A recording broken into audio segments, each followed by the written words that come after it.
Well, the Toronto Raptors played last night in Washington, D.C., and it wasn't pretty, but there were a couple of takeaways from the game, notably that it was Scottie Barnes' first time back playing in a Raptors uniform since he broke his finger last spring, and also all of the injuries that the Toronto Raptors have suffered as a unit.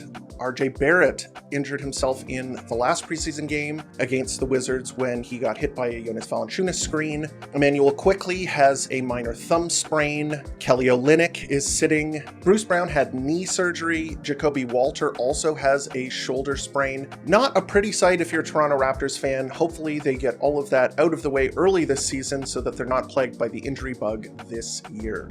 But in terms of this game, it was a real slog.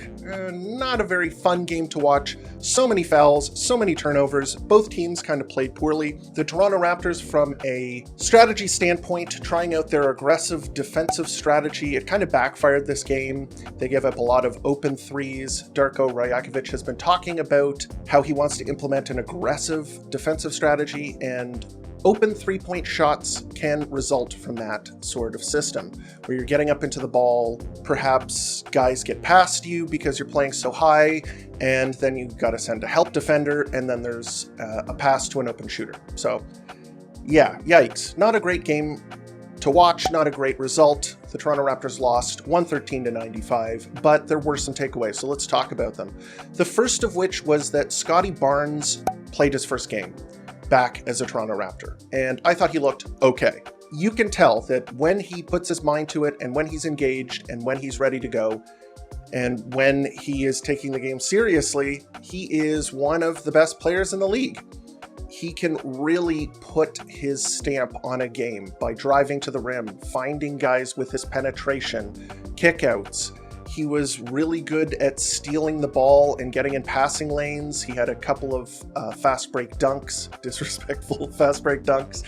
In fact, one of them, he did his patented look back at the defense and then dunk, but he kind of misjudged his takeoff. He didn't know how close he was to the rim, so when he turned around from looking backwards, he was closer to the rim than he thought, so he had to jump, and he kind of landed awkwardly. And then the rest of the game, they showed him on the bench, and he was kind of grimacing. So not a great sign, and perhaps a sign to Scottie Barnes that maybe it's time to retire that celebration. I don't know what you call it, but that taunt? I don't know. Maybe it's time to get rid of that, especially if it's causing you to botch fast breaks. Anyway, other than that, I think he had a solid game, but he did take his foot off of the gas pedal a couple of times. You could tell he was coasting, not taking the game seriously. I'm going to give him a break. It was his first game back. It was a preseason game. He did manage to get up 15 shots in just 20 minutes, so it's not like he was not doing anything out there. So encouraging to see him back on the court. Hope to see more from him. And when the regular season starts, I hope he's in peak condition, peak form. Next up, we got to talk about Chris Boucher, because Chris Boucher had a vintage Chris Boucher game. It was everything. It was a roller coaster. He had offensive boards. He was nailing his threes. He was 3 for 4 from 3.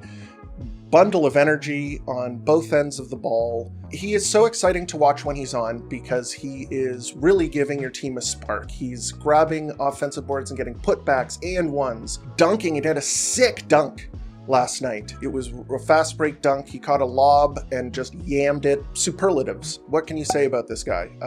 He should be in the rotation this year. And I know that he'll have one of these games and then he'll have a bad game, but he's a bench player. He should be bringing the energy. I don't know why he wasn't in the rotation last year, especially with all of the injuries, but I think he should be in the rotation this year. And if another team is checking up on Chris Boucher, they want to see if he's in top form, if he's getting a lot of minutes, if he's ready to play. You know, if the team is looking to deal him later on in the season, it's going to pay dividends if he is active and putting up good stats and getting minutes off of the bench, so you can get a good return for him if you want to trade him. So I think he should be in the rotation this season. Really pleased with what I saw from him. Now we're going down the list. There's a big drop off there, and I think the next best player was Jakob Poeltl. Jakob Poeltl, a very solid player. He's always going to play smart on defense. He had a couple of really nice assists tonight, one of them to a cutting Ochai Agbaji, where he hit kind of a wraparound bounce pass that Agbaji caught in stride, laid it up, and won. He had a good game. He's always very solid defensively. It's tough to score on him. He can move his feet. He was much better from the field, 5 for 7. You know, Jakob Poeltl. I like him as a player. Now there's a drop-off. Everybody else had shades of a disappointing game. Some players played a little bit better than I would expect, but nobody else had a great game. Davion Mitchell, I'll mention him because I think he had a decent game. He had another multi-assist game, 6 assists, 0 turnovers. Again, I didn't really notice too many of the assists, but he was a steady point guard on offense. Although, when you're the lead ball handler and you are using a lot of pick and rolls, I think that you have to score more. He only had 3 points this game, and while the 6 assists are encouraging, if you're the lead ball handler, especially in today's NBA, you have to put more pressure on the defense. They're going to start playing you for the pass. You have to be able to drive the ball and put it in. You have to be able to shoot the ball off of the dribble. You've got to make people care about your scoring in order to be an effective ball handler in today's NBA. On defense, he was very good. He was getting up into guys. He was forcing turnovers. He was playing good on-ball defense, good off-ball defense. He had a very nice sequence where he overloaded Kyle Kuzma, and Kyle Kuzma made a bad pass and it was a turnover. He didn't get credited for a steal there, but his help defense really kind of scrambled Kyle Kuzma's brain, causing a turnover. Yeah, I like what I see from him on the defensive end, and if he can, play alongside someone like Kelly Olynyk off of the bench, I think there's potential there for him to be an effective role player. I was pretty pleased with his performance, and you know what? Pretty pleased with his performance this preseason so far, so keep it up. Next up, Grady Dick. Grady Dick, although he shot better from the field, he was 2 for 5 from 3 compared to 0 for 4 in his last game. He had not as good of a game as he did last time. He was not half as effective driving the ball. He turned it over a couple of times. I believe his shot was blocked once or twice. He did not look as effective with the ball in his hands. And I think part of that was just not being able to play off of RJ Barrett. I think that when you have a guy who can command defensive attention, he's a lot more effective. Grady is going to be catching the ball more open, and then he can be a secondary creator if the guy tries to run him off the line. But if you're giving him the ball and saying, go get us a shot, it's not going to look too pretty. His first step isn't fantastic by any means. I thought he had more pop in the last game. This game, he wasn't getting a clear advantage. Although the shooting, obviously 2 for 5, 40% is a lot better than 0 for 4, which is 0%. So not a great game from him. On the defensive side of the ball, he got back cut a couple of times, which I noticed. He committed a bunch of fouls. Not a good game for him on that side of the ball. So I need to see some improvement there, especially if he's going to be trying to get that starting spot. Ochai Agbaji did have a very nice play, as I mentioned, with Jakob Poeltl, where he caught the ball and scored and won. But, he didn't hit any threes. He played decent defense. He had a nice block. Again, he was okay. If he wants to be the starter, I think that him and Grady are on the short list of guys who could start game 1. I need to see something more. I need to see him make more threes. I need to see him be a lockdown defender. I need to see him be more assertive on cuts. I think he played an okay game, but nothing to write home about. As for the bench, basically not a lot to see here. Jonathan Mogbo, probably the brightest star off of the bench other than Chris Boucher. I thought he looked pretty solid with the ball in his hands. He was almost running the point, and at certain points, especially in the fourth quarter when all of the starters were off, he was really handling the ball quite a bit in the half court. And he looks good. His handle is solid for a player of his size. He had a very nice sequence in the first half, I believe, where he sealed his man under the basket. He was being guarded by a smaller player. He caught a lob over the top, and then he dunked it. So that was nice to see, especially if you project to see him as a big. I'm still kind of wondering what his role is going to be on the court. What position does he play? It's still a mystery to me because he is quite small. So if he ends up being a small forward, I wouldn't be surprised. If he ends up being a small ball big, I wouldn't be surprised. If he's a guard, it's that, who knows, maybe. But I think that while he did look good, he didn't have any turnovers. He only had 2 assists, but he was setting guys up. He was running the offense. He looked pretty good. If he wants to handle the ball, as with other guys, you have to be able to shoot the ball. So that's a development that I want to see from him, especially if he wants to play alongside Scottie. He needs to be a floor spacer. So I did like what I saw from him, but there's room for growth. And then we get into the guys that there weren't any good performances after that. Bruno Fernando, he's kind of the vet who was trying to make the team. He was on the Hawks last season. Did not impress me. He filled up the stat sheet. If you were only looking at the box score, you'd be like, hey, this guy played a decent game. He only shot 2 for 9 from the field, but he had a bunch of steals, rebounds, blocks, etc., etc., etc. He scored 6 points, I believe.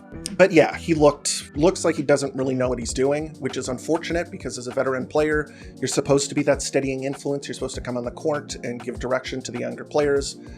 He was overmatched by Jonas Valanciunas, which is, it's JV. He's a load under the basket, but yeah, he did not put up much resistance against JV. He fouled a whole bunch. He turned the ball over a couple of times. Just did not like what I saw from Bruno Fernando. And I don't know if I would be very happy giving minutes to him rather than a younger player who the Raptors could develop. Because if you're not bringing leadership, steadying play to the younger players, then I would rather that role go to a developing player. Next up, Jamal Shed, who had a rather disappointing performance, especially in light of what he did in his last preseason game. He can't shoot. That was his rep coming out of college. And he has not done much to change people's opinions since he has played in the preseason. In his first game, I believe he went 0 for 3, and in this game, he went 0 for 5 from 3, so he has not made a 3 yet. He went 1 for 8 from the field and finished with 6 points due to free throws. He still does put pressure on defenses. He still likes to get into the paint and deal from there. He had a bunch of nice passes off of the pick and roll, finding guys on the perimeter, leading to open shots, which weren't made, so he wasn't credited for an assist. So do like the way he runs the offense. But if you were a guard in the NBA, it is so critical to have a three-point shot. And if he does not develop a three-point shot, either off ball or pull up, it's hard to envision him being an NBA player. So he needs to develop that. But on defense, I really like what I see from him. He is so disruptive. He really gets into guys. He really challenges other players to beat him. It's hard to get past him. It is so hard to just dribble the ball around him. And it is just a little bit harder to get into your sets when he is on the court. So hope he can put it together. Hope he can learn to shoot the ball. On that note, DJ Carton did not have a very good game. After his first game, he had a decent starting game for the Toronto Raptors in the preseason.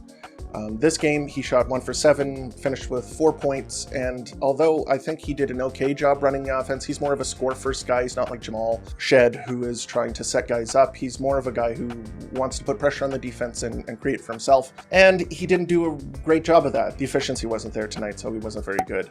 Brendan Carlson played 4 minutes, had 3 shots, missed all of them, and turned the ball over, so not very good. Jamias Ramsey, I liked him in the last game. He had a very athletic moment in this game where he had a nice fast break and he finished around his defender.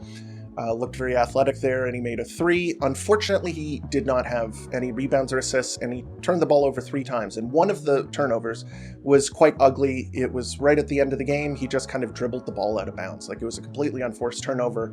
So, yeah, if you're a guard-sized player, you really need to take care of the ball, especially if you're going to be leaned on to have any ball handling responsibilities. You have to be able to hold on to the ball under pressure. So, not a great performance from him. Jamison Battle played 8 minutes and he hit a 3. He's had a 3-point make in almost every game I've watched him play, so that's encouraging, but he is a shooting specialist, so you would hope that that is what he is able to bring to the table. Ulrich Chomche, he played 8 minutes, committed 5 fouls, and had 3 turnovers. So he is very, very, very, very raw. But you can, again, it's not all about stats with players that young and with his size and his mobility. It's about kind of seeing what they look like on the court. And I can see why they picked this guy. He is fluid, he is big, and he's thinking about the game. He is trying to make connective passes like a big should do on the court. And it's just moving a little too fast for him right now. He needs more seasoning, and he'll get it in the 9:05. So outside of that, not really much to say. The Toronto Raptors played a very sloppy game. The Toronto Raptors play against a much better opponent tomorrow, the Boston Celtics. And from an entertainment standpoint, it should be a little bit better. Even though the Toronto Raptors might get their clocks cleaned, they might also try and get up for a better opponent. The Celtics should probably look pretty well drilled. They're a championship caliber team. Even the role players are probably a bit of a cut above the Toronto Raptors third stringers. So probably a bit better to watch. And then, of course, they will play the Celtics again on Tuesday. So everything is marching along towards the regular season. Only a couple more preseason games to go. But that's it. Hopefully you enjoyed.